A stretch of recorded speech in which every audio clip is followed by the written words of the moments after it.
Hey everybody, Eric Grenier here with Philippe J. Fournier on this episode of The Numbers. And it is a very special day because it is the birthday of our beloved podcast co-host, Philippe. How does it feel to be 29? Again, Yeah. for the 16th time. Yeah. Thank you, Eric. Hi, it's very good to see you. I was looking forward to this morning.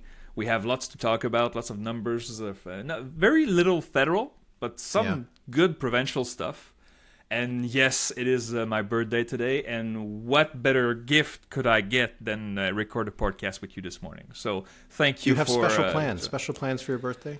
You know what? I play hockey on Wednesday nights, and it breaks me every time. Like on Thursday morning, I'm so tired. I love it. It fills me up with dopamine, and I see my buddies, and then we have some camaraderie. We have a beer in the parking lot, like good old days. And then on Thursday, I suffer from it. So after this podcast, I'm going to take a long nap because I already wrote my column. And then tonight, I will celebrate with my wife. Probably some wine, a good dinner. Really good stuff. It's the end of the semester at my college. So it's... it'll be a good day. So thank you very kindly, my friend. I appreciate that. All right, so send your birthday wishes to Philippe, and he will appreciate it. So like you said, we don't have a huge amount of federal numbers, but there are some things that we wanted to chew into. So we did have the usual Nanos poll, and I can almost say it's the usual numbers. Yeah. 43% for the Conservatives, 23% for the Liberals, 16% for the NDP, 10% for the Bloc. So Nanos is on another Bloc run for a little while, having them high in the polls. They keep going up and down in their surveys. Not too much to talk about there. Another 20-point lead for the Conservatives. Keeps on keeping on that 20-point lead, and the longer we've talked about it this couple of times, the longer this goes on, the more pressure I think there is for the Liberals to do something about their leadership situation. Before we get into the other poll that we're going to talk about, is there any comments you have on the Nanos number? I'll say this, and I know that the Nanos numbers fluctuate a lot. Like, as you said, I think you compared it to a heartbeat, right? When you look at the long-term trends, and that's true. However, I will say I looked back in past trends of comparing the Nanos polls to the average. Nanos usually has the NDP a bit higher. Not all the time, but very often. Like, when the NDP is at 18, Nanos will have a 21, right? To see the NDP at 16 in Nanos, I think it was last month Léger had them at 17, means that not only the NDP is not progressing, but it's shedding support, which we had not seen in recent cycles. When the Conservatives took over the voting intentions last fall, the NDP numbers did not move. And now it looks like it's going down. You can say that it's still within a reasonable margin, but the average is down. So, so Liberals and NDP both leading. And as you said, Bloc Québécois is too high right now in the Nanos, but it still enters the trend that the Bloc is leading in Quebec between 35 and 40%, which will be interesting come election time, but we'll see. But, but we had another poll, and I think you had some thoughts on it, so share. Yes, well, this was a poll that was put out by the Angus Reid Institute. So they had their normal poll result that I think they released a few weeks ago, which was, again, a 20-point lead for the Conservatives, nothing unusual.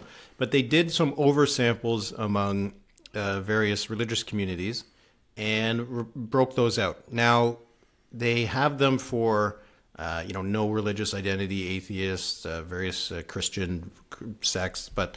the real focus of the poll, I think, because of the uniqueness of it, is that they had breakdowns for Muslim voters, Hindu voters, Sikh voters, and Jewish voters. Before we get into the numbers, I do have a few concerns about this kind of stuff. Okay. First of all, the samples are very small. Right? Yeah. So we got the smallest sample of Sikh decided voters is 106, which has a margin of error of probably around 10 points, I would think. And the largest sample was among Jewish voters, and it was 141, which again has a margin of 8 or 9 points. So when you're talking about a small sample like that, and you're comparing party support, you really need to have a lead for a party by 15 points at least for it to be a statistically significant one. So that's right. There is some limited value in that. And I also have questions about how these numbers would have been weighted, right? With the 141 Jewish respondents, are they correctly distributed between Toronto, Montreal, and Winnipeg, men and women, people of different ages? When you get to the smaller samples, that's one of the risks. Are the Muslim voters, are they disproportionately from one part of the country or another? It's not really made clear in the report. So this would be, again, a little bit of a caveat that we should point out. But I think that there's at least some interesting numbers we can chat about a little bit and what the implications are maybe for the seat map. Just to go over quickly, the Conservatives have what look like statistically significant leads among Hindu voters and Sikh voters. They were over 50%, and the Liberals and the NDP were both at around 20%. Yeah. Among Muslim voters, the NDP had a 10-point lead over the Liberals, which again, probably not statistically significant. The Conservatives were only at 15%. And then among Jewish voters, the Conservatives were ahead by 9 points, 42 to 33. Again, not a statistically significant lead with this kind of sample, but kind of interesting. We don't really know how this compares to the last election because we don't really have that information. Yeah.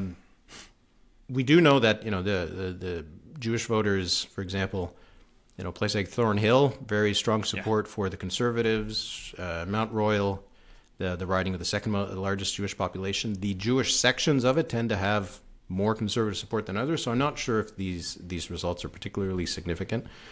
But did you have any reactions when you see this breakdown? Not really. I mean, evangelical Christians. I mean, 5% for the Liberals. I'd like to have a chat with them because that'd be interesting. But I don't know. I think it's something that's interesting, but you don't have much to dissect. We know I think the Conservatives lead by 20 across the country. So I think that's the baseline, right? It's what's interesting, for instance, with the Jewish population, the Conservatives lead by 9.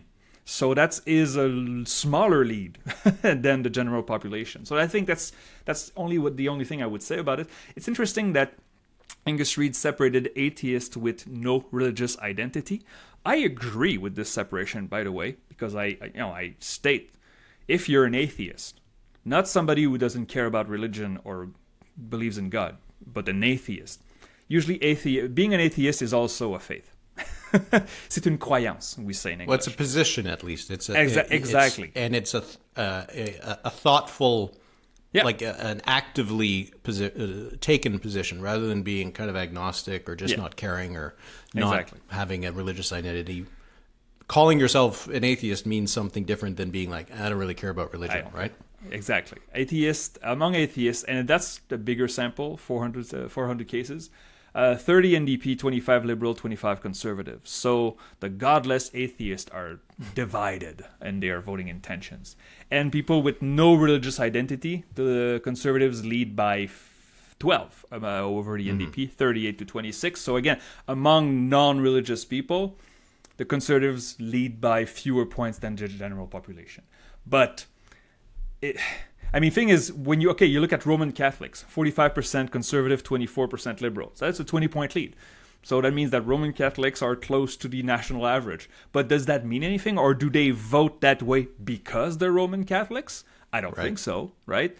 It's still interesting, though. I mean, I don't blame at all Angus Reid for publishing this because I find this fascinating. It's just I don't think it teaches us something that's really useful. But it's still interesting. I mean, I watch hockey every night in the playoffs. It's not useful at all. It's still interesting, though. They had some breakdowns based on net approval of the leaders. If you break it down by that way, the ones who had the best, Poilievre had his best scores among evangelical Christians, and after that it was Hindu voters, and then finally mainline Protestants. I'm not sure what a mainline Protestant is. Yeah, what is that? I want to ask you. I thought you knew. Because I know there are. I'm guessing it's just an Anglican, a Presbyterian, Methodist, kind of just normal going to church, not rather than a Baptist, evangelical, a Pentecostal, that kind of thing. Okay. But anyway, so he does best among evangelicals. He does very poorly among atheists and among Muslims, which is kind of interesting. Justin Trudeau does poorly among pretty much every group, worst among evangelicals. He does best among Muslims. And Singh does very badly among Hindu voters, evangelicals. But he also was underwater among Sikh voters, which I thought was interesting because he's obviously Sikh. So, he's not appealing, I guess, to the community that he's from. But again, small samples. But also, I mean, again, these Sikh voters won't vote for a Sikh person. Is it Sikh or Sikh? I thought it was Sikh. Oh, okay. I've heard both, but I think I've heard Sikh is the more appropriate one. Oh, okay. But anyway, so Sikh voters won't just necessarily vote for a party because it is led by a Sikh person. So, I don't know. It's interesting. Is it useful? Okay. Not sure. We talk about seats a lot, so what about that, right? Does this, when you see these kinds of numbers, again, smaller sample size, so we're going to take it with a grain of salt, but does it make you think about any seats that maybe your model is currently projecting to go one way that maybe there'll be a surprise? Because I'm thinking of some of the seats in Surrey, for example, where Surrey-Newton being one of those, where the Liberals... in my projection, I think in yours as well, the Liberals can still win it. Very significant South Asian community in the Surrey ridings. And if the Liberals and the NDP are only getting 20% apiece, the Conservatives have over 50% among Hindu and Sikh voters, maybe they're going to do really well in places like Surrey and Brampton. Just based on the last election results, we would have thought could still stick with the Liberals. That's true. I would say, though, maybe it will have an effect on the margins. But right now, I mean, you've seen the federal numbers in BC. They are overwhelming for the Conservatives. Mm-hmm. So perhaps if you had the sample of these South Asian communities and you compared it with the BC numbers, I'm not sure it would be incredibly different. So, and right now in my model, I have one seat for the Liberals in BC. Of course, with there are confidence intervals, but I think this was published this morning, so I didn't really have the time to think about it. And again, if you look at the Jewish population, well, the two largest Jewish populations per riding is Thornhill and Mont-Royal. Mont-Royal overwhelmingly red, and Thornhill it's Miss Lanceman that wins easily her riding. So. How do you... I mean, again, they don't vote that way because they're Jewish. It just, they're Jewish and here's how they break down. So, I don't think so. The answer, well, I mean, evangelicals, they're the most lopsided group. But thing is, do we learn anything? We knew that evangelicals were for the Conservatives. Like, that's not surprising. But, anyway. Unimpressed Philip is with these results. I used to be an atheist. Then I figured. Then I realized that I didn't care. So, no, I'm an astrophysicist. I still don't believe in the. You're a lapsed atheist. Okay. That's right. It doesn't change anything in my life, and good for you. I mean, when I had a cat when I was young, and of course the cat died. His name was Bisou. I loved that cat dearly, and I'm sure he loved me back. And when he left, I was really saddened. And I remember thinking, well, he's in Le Paradis des Chats, Cat Paradise. And I know it's bullcrap. I know it's not true. It's just, but it appeases me. It's like thinking about my little Bisou playing with a wool ball in the Cat Paradise. I was like, okay, that's nice. So I'm not an atheist. Maybe Bisou is there with my dearly beloved Chandler, who passed away. Chandler, that's nice. We'll imagine them together. Okay, a weird tangent. Let's move on to some of the provinces. Sorry. Okay. How about we go to British Columbia? We talked a lot about it on last week's episode. Yes. Because we didn't really actually have a lot of polls to talk about last week, but we actually do have this week. We had 2 polls that came out. One from Abacus Data, which had a 6-point lead for the BC New Democrats over the BC Conservatives. And then we had one just this morning on Thursday, which had 38% support for the Conservatives, 37% for the NDP. Both of these polls had BC United at 13%. I feel now, I know that Palace is an IVR poll, and Abacus Online, so we're still having some of the differences, but I'm starting to feel pretty comfortable in thinking that the two parties are effectively tied, or maybe a small advantage for the NDP, based on because we haven't really seen a 6-point Conservative lead. We've only seen a 1 or 2 point, That's and right. we've seen larger leads for the NDP. So I'm thinking that things might be more in the NDP +2, NDP +3, and so we're going to get on both sides of that. But it now feels pretty well confirmed that the NDP and the Conservatives are in a very tight race. You agree? Yeah, I think everybody agrees. Online polls, IVR polls, that the United are in deep trouble. Like, they're done. Like, at 13%. I mean, people will say, "Oh, there's still time before the election." There's not that much time, man. You've been around and you changed your names and you dropped, and you used to be in the 30s, then in the 20s, and now you're in the teens, and the low teens, to add.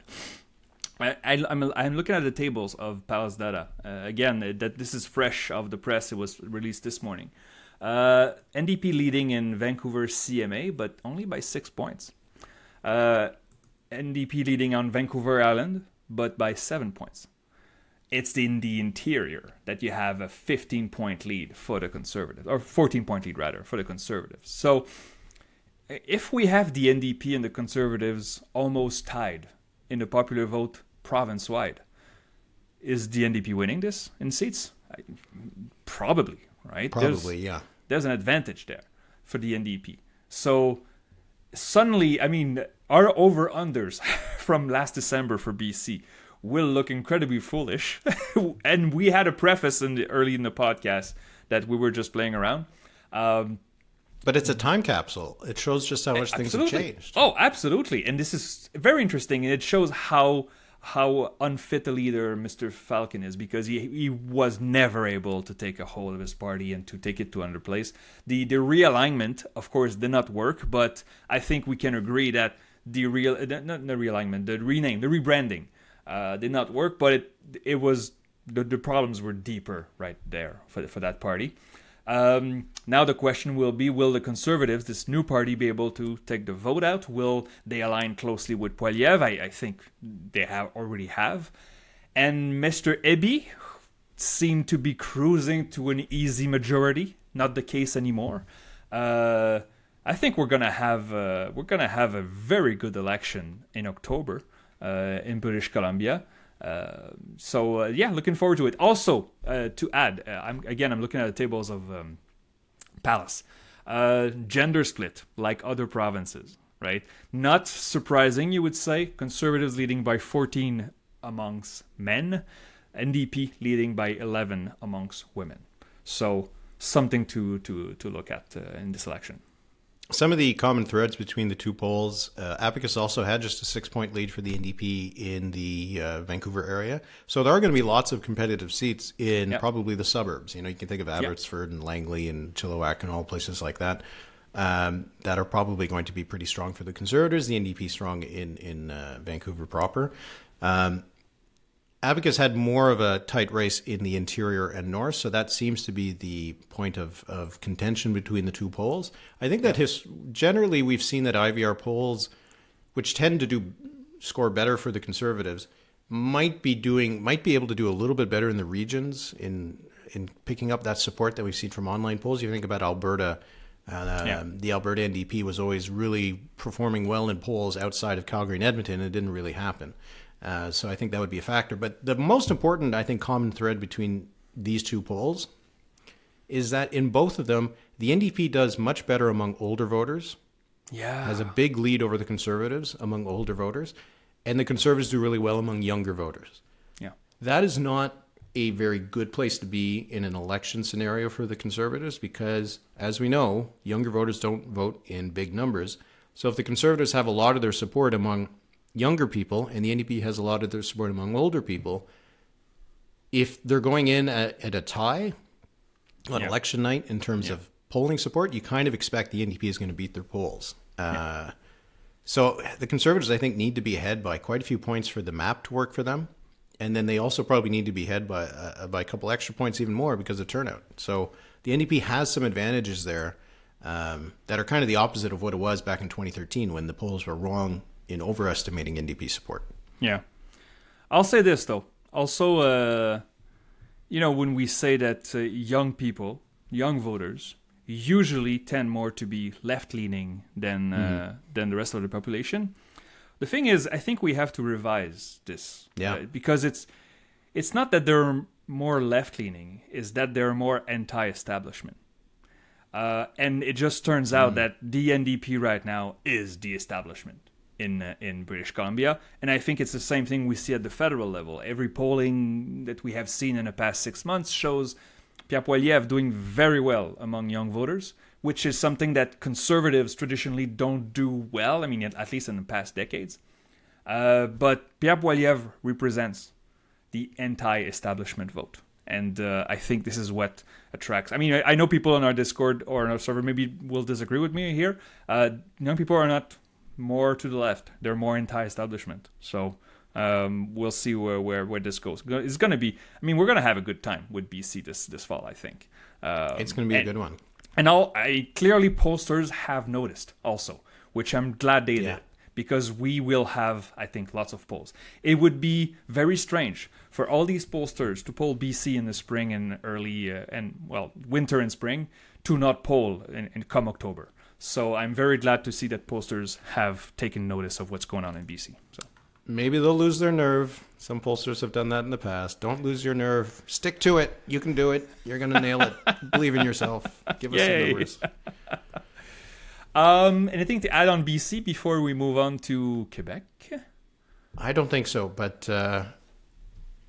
BC is really fascinating to watch because, as you mentioned, the federal numbers so strong for the Conservatives right now. I was looking at it actually this week. The gain in support that the Conservatives, the federal Conservatives, have had in BC is the biggest in the country. They're up like about 19 points or something like that since the last election. The other place where they had a big gain has been in Atlantic Canada, but that's around like 13 points. It's BC where the Conservatives have gained the most. Interesting. And that's kind of surprising, right? It's they've never gotten over 50% support, the party. At least not in modern times. Maybe they did under John A. Macdonald or whatever. But they've never gotten over 50% in BC. Stockwell Day and the Canadian Alliance got just under it in 2000. And John Diefenbaker got just under it in 1958. But some of the polls have had them at 52, 53. Wow. And they could set a record. If their numbers hold, the federal Conservatives could set a record in British Columbia if they manage to make good on their poll numbers in the next election. And that, I don't think anybody had that in the bingo card thing. Because it's true, the Conservatives are up about 9 points in Ontario, from 36 to around 45. Up about 6-7 points in Quebec. Yeah, wow, that's interesting. Oh well, yeah, it's gonna be a blue wave west of Thunder Bay, I guess. Yeah, that's gonna be blue wave everywhere if these things. That's what it looks like in Quebec. And let's get to Quebec because we did have a poll from Léger, just a provincial poll. That's obviously right. The federal Conservatives doing a little bit better in Quebec than they did before, but not to the extent that we've seen in the other provinces. We'll go over this pretty quickly because there actually wasn't a huge amount of change in this poll from what we've seen lately. So this is from Léger for Journal de Montréal, Québécois. The PQ was at 32%. The Coalition Avenir Québec was at 22%. The Liberals were at 17%. And Québec Solidaire and the Conservatives were at 12% apiece. Obviously, you delve into these numbers very deeply whenever they come out. So what was your big takeaways from this Quebec poll? My big takeaway is people have to take in chamomile and relax when they see a poll with small variations. Because I remember last month in April, the big takeaway, especially in Québécois Media, was, the CAQ is back at 24%. They stopped the slide. They were going to rise again. And no, it just went from 20 to 24 to 22 to 23 to 21 to 22. It fluctuates. So these numbers show a certain status quo. The Parti québécois has hit a ceiling. It doesn't mean that they won't get any higher. They won't break that ceiling at some point, but clearly there's a ceiling that they hit, leading by 10 points, and 14 points among francophones. So the Parti québécois would win an election with these numbers, undoubtedly. But I think the biggest swing was Québec Solidaire. Only 2 points since last month, but 6 points since March. And we mentioned it on our podcast Les Chiffres en français. Québec Solidaire has a convention in Jonquière next week, so 8 days from now. And to be a fly on the wall for those discussions, that some of the discussions will happen without the media access, would be fascinating. So I think Québec Solidaire has lots of questions to ask itself, what it wants to be, what it wants to become. And this will be, I think, the most interesting thing happening for at least the rest of this session. Because the Liberals, yeah, they're up 2 points, within the margin of error. They up 2 points. The rise of the Liberals in this poll is only among Anglophones, which is interesting because Palace Data saw that last month. So not much to talk about. I will have a column in L'Actualité published Thursday afternoon, which I compare the support for the Parti québécois, the rise of support for the Parti québécois since last year. I compare it to the sovereignty numbers. And spoiler, sovereignty numbers from Léger, I think I took 10 polls from Léger. And sovereignty numbers are flat, while the Parti québécois took a big leap and then became stable. So this tells you that, again, patriating sovereigntist voters was the first step. The second step is to create new sovereigntist voters for the Parti québécois, which is easier said than done, but that's the next step. And that will be very interesting to follow because, again, we're going to have a federal election next year. We think it's going to be next year. Most likely, the Conservatives will win. Many people in Quebec don't like Poilievre, not as many as you think. I mean, the Conservatives are polling at 24-25% in Quebec. That's not marginal. That's still a big chunk of the population. And it'll be fascinating to see how the PQ handles that. So, yeah, that's what I had to say. Did you have any comments or thoughts about the Quebec poll? I think that more or less covers it. The drama surrounding Québec Solidaire, which if you're not a close follower of Quebec politics, is the left-wing party in the province. And they have two co-leaders, and one of them resigned recently, kind of questioning the leadership of the other leader, Gabriel Nadeau-Dubois. Debates between the pragmatists and the kind of the ideologues about keeping true to the left-wing roots of the party versus trying to become a party government. Sound familiar to people who follow the NDP. It is a little bit of a drama there and could have some broader repercussions, so it'll be a thing to keep an eye on. How about we move to just a couple maybe little items. We haven't talked a lot about the Alberta NDP leadership race. Mostly because everybody kind of assumes it's done. Yeah, and then she's going to win. I don't know. Yeah. So we did have a couple news items just from the last week. Gil McGowan, who is the president of the Alberta Federation of Labour, dropped out. So now there's only 4 candidates. You have 3 MLAs, Kathleen Ganley, Sarah Hoffman, and Jody Calahoo Stonehouse, and former Calgary Mayor Ned Nenshi. And that the membership numbers are 85,000, so up from 16,000 at the end of last year. So that's a big jump. Is it? Okay, so this is the most hotly contested leadership race in the Alberta NDP, right? I mean hotly contested because before Rachel Notley, the NDP was, do I say marginal party? It was small. It was small. Right? It was small. It was small. This is a party that is the official opposition, that has a shot at power 3 years from now. Is 85,000 members during a leadership race that great? It's a big number, but I'm not sure how to put it in context. I don't know if it is a bit tough. The UCP had, I think, around 125,000. Oh, is that so? Okay. Daniel Smith won. That's interesting. Okay. So, this is not at that level, but it'll still be... It's still pretty big. It's close. It's still a big jump. When Rachel Notley won the NDP leadership in 2014, they had about 3,700 voters. 3,700? Yeah. Wow. So this is kind of a big increase, up to 85,000. That's what I wanted to know. Okay, I see. Yeah, and they've added about 70,000 members since the beginning of the year. And it's assumed that a lot of those are Nahad Nenshi's members that he brought in. When the pre-existing base was 16,000, the new base is 70,000. And a lot of them were probably Nenshi. It's hard to see how he can't win this. Yeah. But the others haven't dropped out, so it's going to a vote. It's going to the convention floor. No, that's going to be interesting. I mean, I don't have a big take here. We haven't had much in the Alberta polling. I think there was some in March. Nothing since then.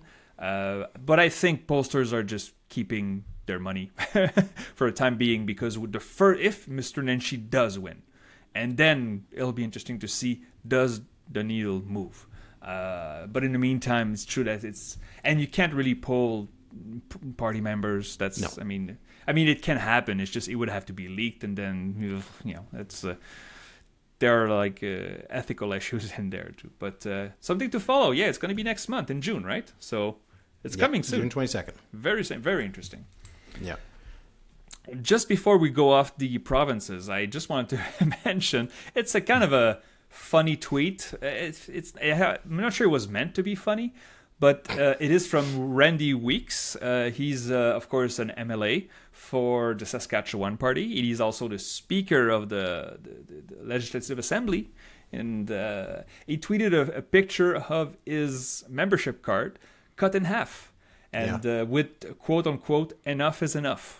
So I did not know much of the context there. I have to say I haven't followed the Saskatchewan politics closely in recent weeks. Do you know where this comes from, Eric? The two things that I'm aware of with this is, one, that he lost his nomination. So he might be somewhat upset that his own party didn't ease the way for him to be reelected, renominated to be a candidate. And also, he's been subjected to texts from his caucus mates or his colleagues in the Sask party. In session. The speaker. Yeah. And rather than one of the MLA standing up with a point of order or something, they're sending him kind of passive-aggressive texts about his job as speaker. And at one point, he read them out in front of the legislature.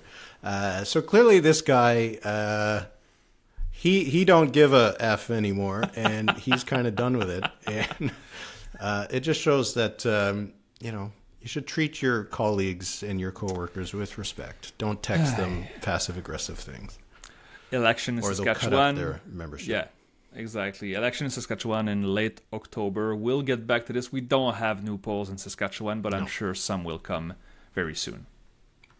Okay, we're going to do questions. So we get questions from members of our Patreon, and you can join at thenumberspod.ca.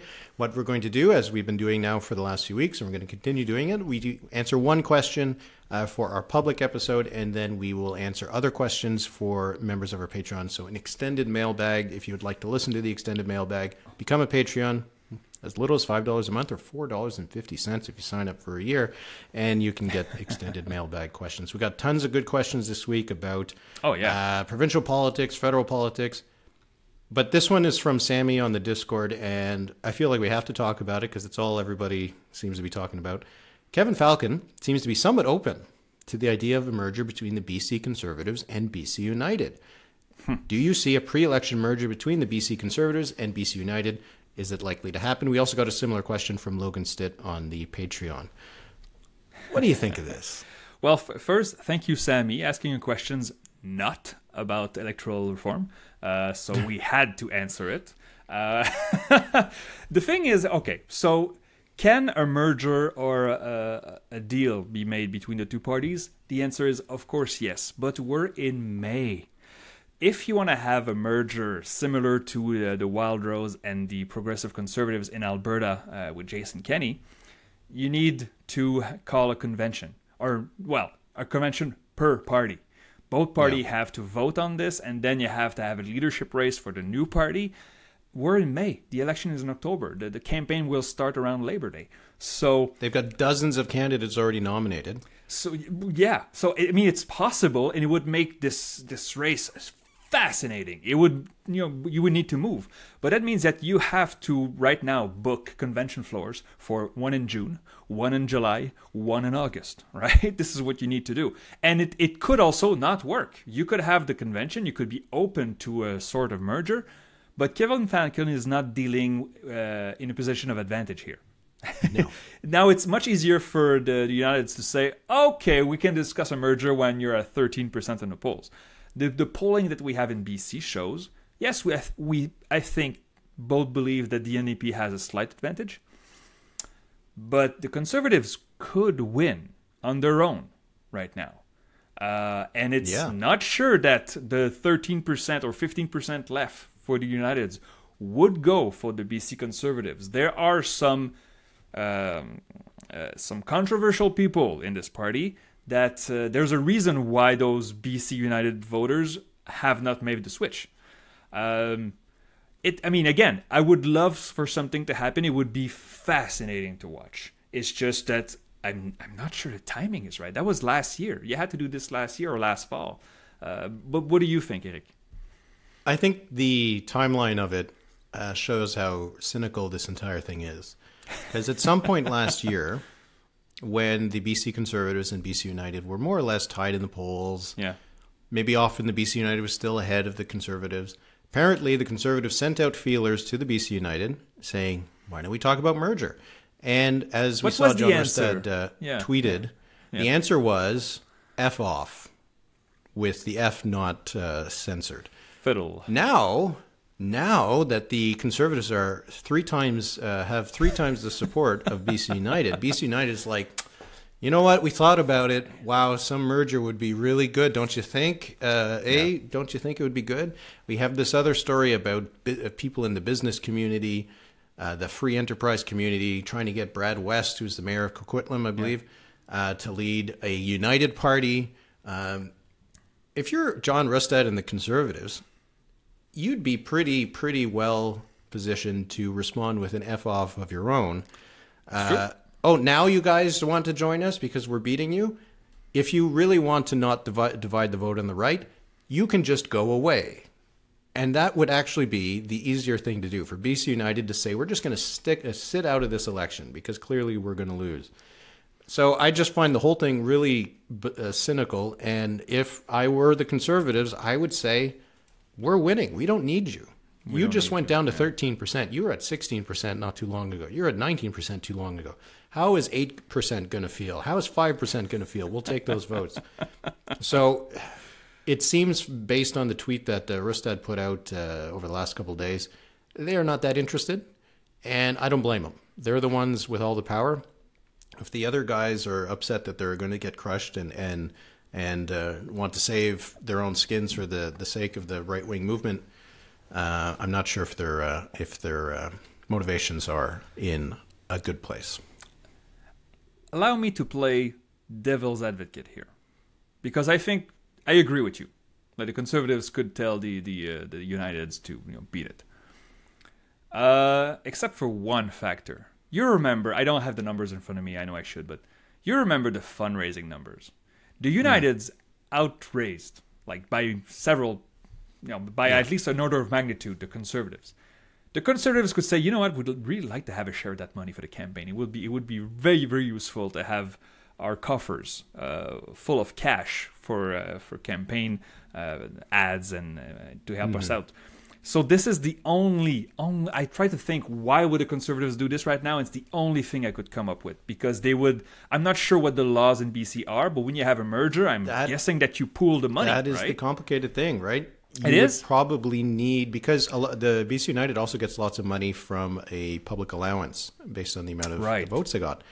So you would probably need some sort of legal merger for that money to, it can't be that the BC United can just be like, okay, here's $1 million. There are still,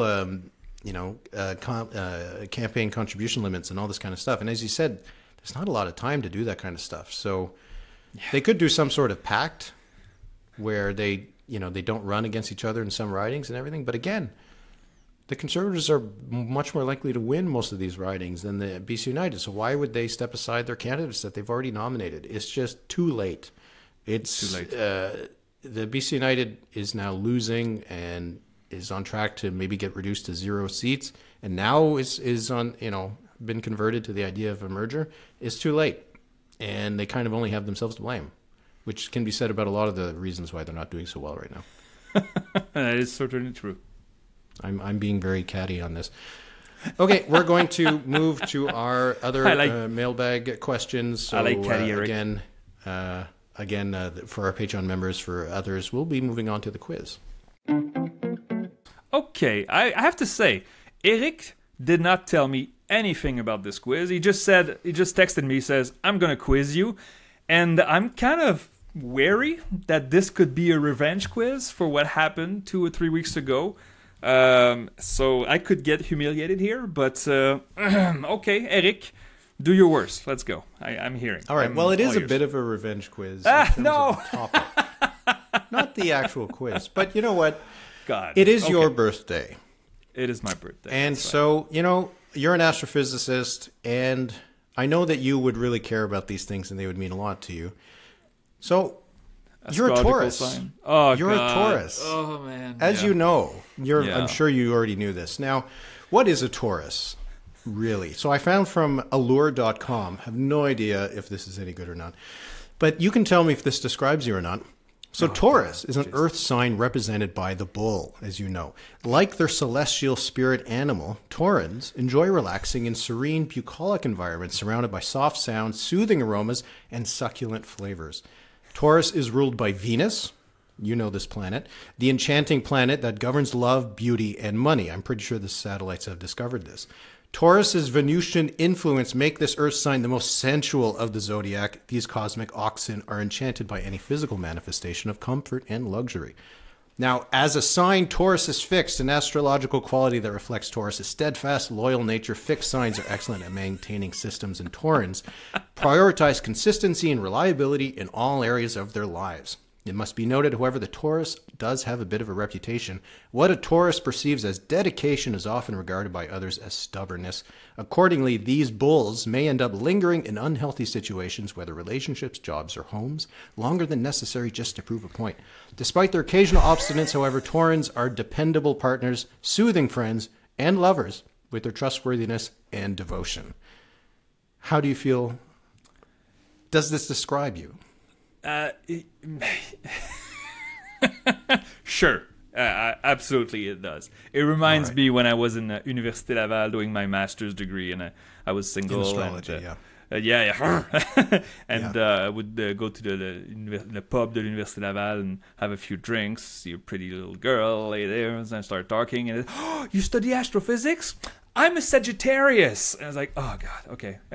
So anyway, you know all about this. So this is why I wanted to do a quiz about your astrological sign. We are going to talk about past politicians who are also Taurus. So this is going to be a simple one. It's a format we've used before. I'm going to give you 4 clues for each person. You get 4 points if you get it on the first one, 3 points on the second, 2 points on the third, 1 point on the last. You get 1 free guess per clue. Okay. Make it a little bit fun. So you can get 20 points. There's 5 politicians. They're all Taurans. I'm sure you guys all meet up at what do you say Tauran? It's Taurus. I don't know. That's what it said. Taurus. They're all Taurans. Because we Tauruses? have horns? Yeah. Okay. Yeah. All right. So these are all people born between April 21st and May 21st. That's correct. Okay. I don't know the birthday. Okay, sure. Well, it doesn't matter. It's just the way to group them all together. They're all politicians, either former or current. Okay. Okay. So we'll give you a clue. You get a guess. And we'll keep going. For gold, you have to get 16 points. For silver, 13 points. Bronze, 10 points. So it will be a bit of a challenge. So we'll start. Are you ready, sir? Oh, no. I'm not. Are you ready as a Taurus? Let's do it. All right. Born April 30th, this person attended Trinity College at the University of Toronto, but dropped out before completing his or her degree, leaving the province and getting work in the mailroom at Imperial Oil.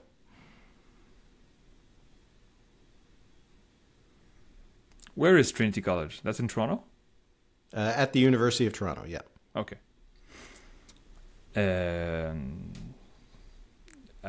That's it? That's the first clue, yeah. I have no idea. Go ahead. No guess. Okay. No guess, no. We'll move on for 3 points. This person's first foray into elected politics ended in failure, as he or she failed to be elected as a candidate in the riding of Calgary West in the 1988 federal election.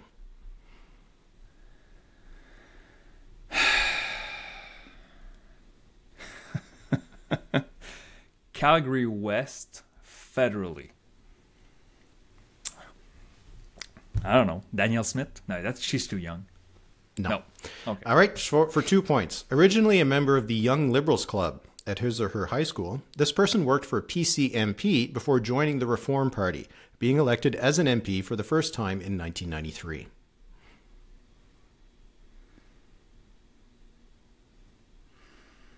Why do I have a feeling it's a woman? Did you say she, or did you always said I said he his or she? her. His or her. Okay. 1993 Reform Party. Educated in Toronto. Born on April 30th. That's very useful. Yeah, yeah. Young liberals that went to the young liberals that went to the Reform.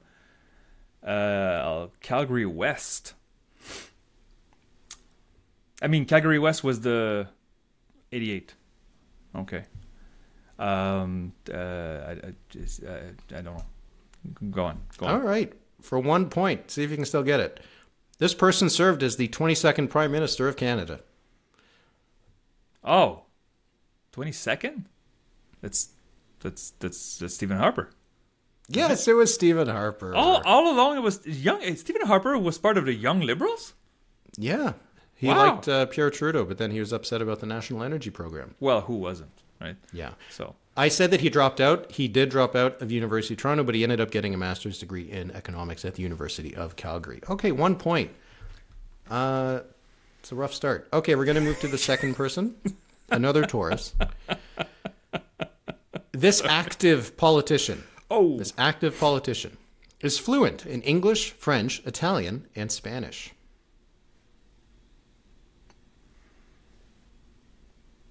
Chrystia Freeland. No. Good guess, though. Their first elected office was as a city councillor in North Bay, where this person was born on May 15th, 1961. Where is North Bay? It's north of the bay. The Georgian Bay? Or any Could bay? be. Okay. I don't know who. Okay. I don't know. I don't. Oh, Go on. boy, okay. This person was first elected as a Liberal in 2004 and would win 5 of the next 6 elections.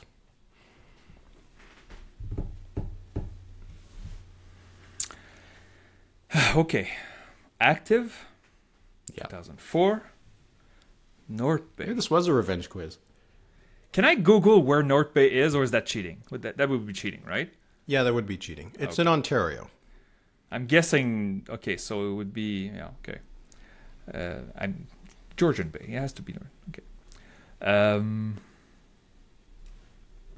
Fluent in several languages. Not Chrystia Freeland. She does speak those languages, I think, Miss Freeland. I'm not sure if she speaks Italian she speaks or many. Spanish, Yeah, she but... speaks many languages. But okay. I don't know. Go ahead. I know people listening to this are just screaming like it's so obvious. But I don't know. Well, you can still get a second point here. You should get this at this point. Oh, the yeah. 37th No Speaker pressure. of the House of Commons. This person resigned in 2023 after praising a Ukrainian-Canadian veteran who had served in an SS unit during World War II. Oh, it's the speaker. Why did I have an idea that it was a woman? Monsieur...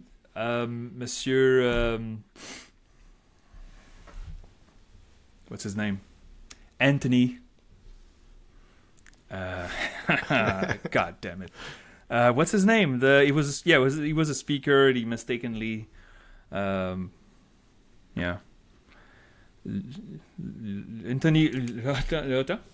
Lota? I don't know. Am I close? Am I close? It's Anthony Rota. Rota. Yeah. Okay. Wow. Okay, I'm putting you through. I didn't think it would be this tough. Maybe I'm.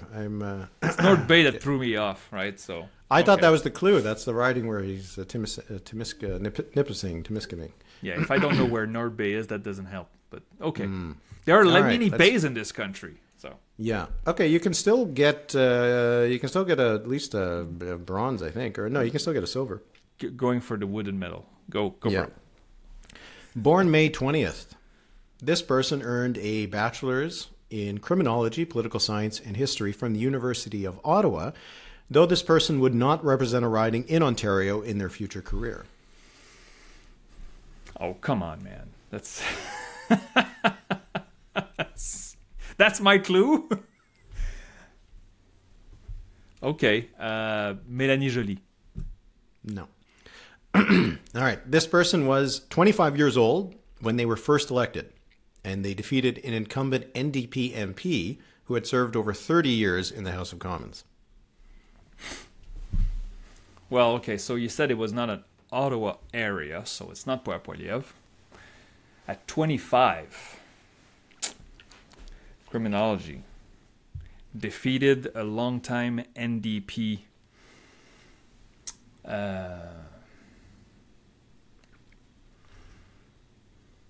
Can you repeat that last clue? Please repeat it for me. The person was 25 years old when they were first elected, and when that happened, they defeated an NDP MP who had served for over 30 years. Okay.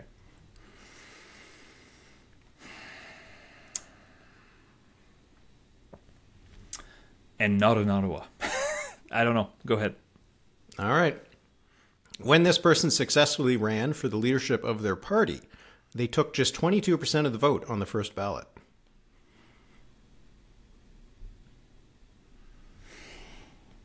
%22 on the first ballot.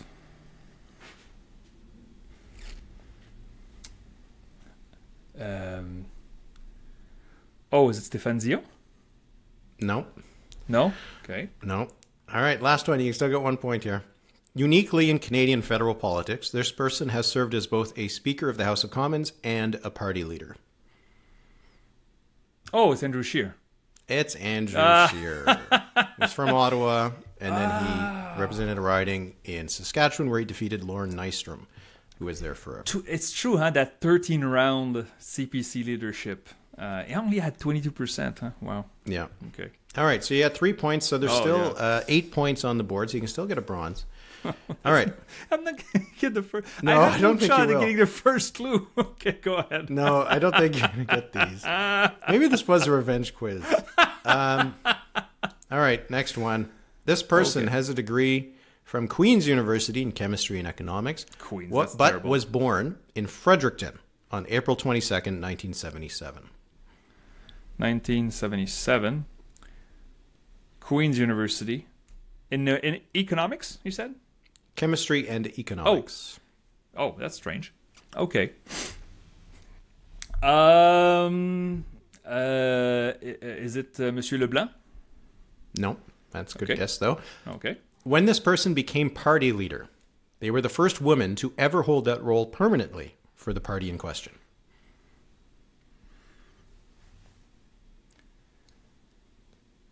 The first female leader of a party. Okay. Yeah, of this particular party. Yeah, that's a good clue because they're... Although I don't know if it's federal or provincial here. Queens from Fredericton. Okay, so the federal Liberals never had a female leader. And I said permanently, so it doesn't... We're not counting interims. Yeah. I mean... Is Kim Campbell from Fredericton? Who else? Hang on. Okay, hang on. Oh, NDP. Yeah. Okay.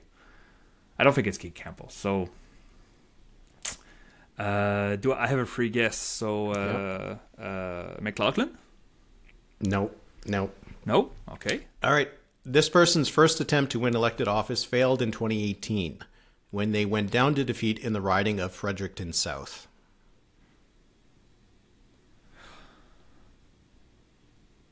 Oh, that's provincial.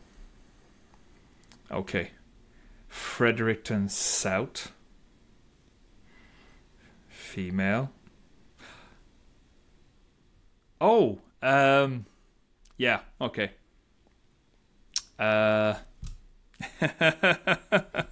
You're just blanking on names. It's the current Liberal leader of the New Brunswick, right? So I just have to find the name now. Okay. Damn it. Fredericton South is in New Brunswick. That's correct. That's right. Yeah. I mentioned her a few times. She could be the next premier. She's doing well. It's just that the map is not advantageous to her. I follow her on Twitter. I'm gonna kick myself for this. Everybody's screaming at your earphones right now. The leader of the Liberals. I'm blanking. It's my hockey game. I'm tired. The blonde lady. She seems very nice. I forget her name. Go ahead. Damn it. Really? Okay.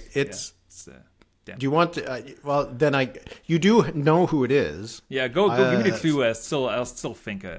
All right. The last one is their first successful campaign was for the leadership of the New Brunswick Liberals in 2022.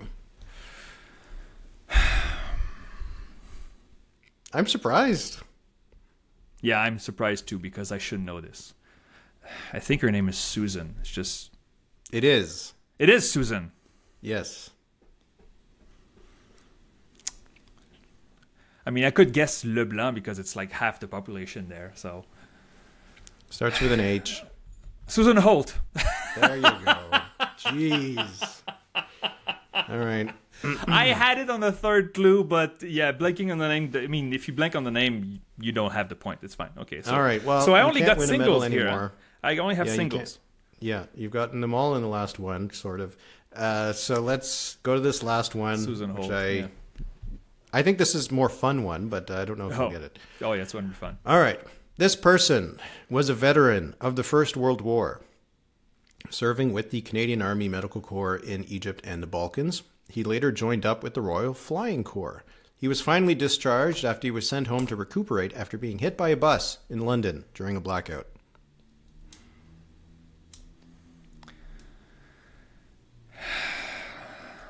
Is it Lester Pearson? It is! Yeah. Well done.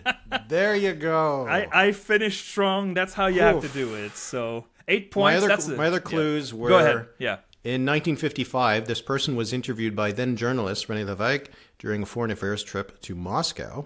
In his first successful election campaign, this person promised 60 days of decision once they came to power, and this former prime minister won the Nobel Peace Prize in 1957 for his role in resolving the Suez Crisis. So you got it on the first go. I think that means you end up with 8 points, which is below bronze. Yeah, it's fourth. just... Yeah, it's a wooden medal. It's a wooden medal. Yeah, so it's finished fourth. How did you get that Lester Pearson? You know, I read John Ibbotson's book, so I did not. I mean, I could not remember well if it was Diefenbaker or Pearson because I think they both went to the war in different capacities. Am I wrong about this? But anyway, Diefenbaker never. I don't believe he ever actually served. He had some sort of injury during his training. Okay. And there's some questions about it, but yeah. Anyway, well done. Sort of. You got the last one on the first one. I'll call this the revenge quiz. I embarrassed you with your astrological sign, and then you performed okay. I'll cut this well done, sort of, and keep it for perenniity. So yeah, you can use it as your quote on your movie poster. Okay, that was number of the week. What do you got on your birthday, sir? Quebec Bowl from Léger. We discussed it, but we also discussed the PQ hitting a ceiling. Monsieur Paul Saint-Pierre Plamondon, the PQ leader, in the question of who would make the best prime minister among these party leaders, down 4 points in 2 consecutive polls. 2 points per poll, now down 4 points. So 27% of Quebecers believe he would meet the best premier. François Legault only gets 18%. That's really bad for a guy who used to poll in the 50s, right? But I think it's interesting that M. Plamondon really, really has his base together. It's just that his base is not overwhelmingly big. So he has some recruiting to do, and I think it will be very interesting over the next few years. What about you? We talked a little bit about British Columbia. Yes. We eventually got to New Brunswick once you came up with the name in the quiz. But there is going to be also an election in Saskatchewan. And so my number of the week is 21. This is the number of Sask Party MLAs who were elected in 2020 who are not running again for the Sask Party in this election, out of 48. So they're almost at half. Yeah. That is just a huge amount of change. Now, the party has been in power since 2007, so some of it's kind of natural. But 21 of their MLAs elected last time, in one way or another, will not be on a ballot in October. So a lot of change happening in Saskatchewan, even if the government might not change based on... Including the speaker, as we said. Yeah, well, he might change. He seems kind of done. Enough is enough. That's interesting. Says. All right. Well, this will be it for this week's episode of The Numbers. As always, you can head to thenumberspod.ca to get access to our bonus episodes every second week, our extended mailbag, take part in the Discord, and ask us questions for the mailbag. Philippe, you said you were going to take a nap. Yes. So I hope you have a very nice rest. You have some birthday cake tonight. That's right. And you celebrate another tour around the sun. So congratulations. And I'll see you in 7 days. Merci beaucoup, Eric. Thank you, everybody. Thanks for supporting us, our members. And if you're not supporting us, if you're listening to this, if you enjoy this, consider becoming a member of the podcast. We would really appreciate it.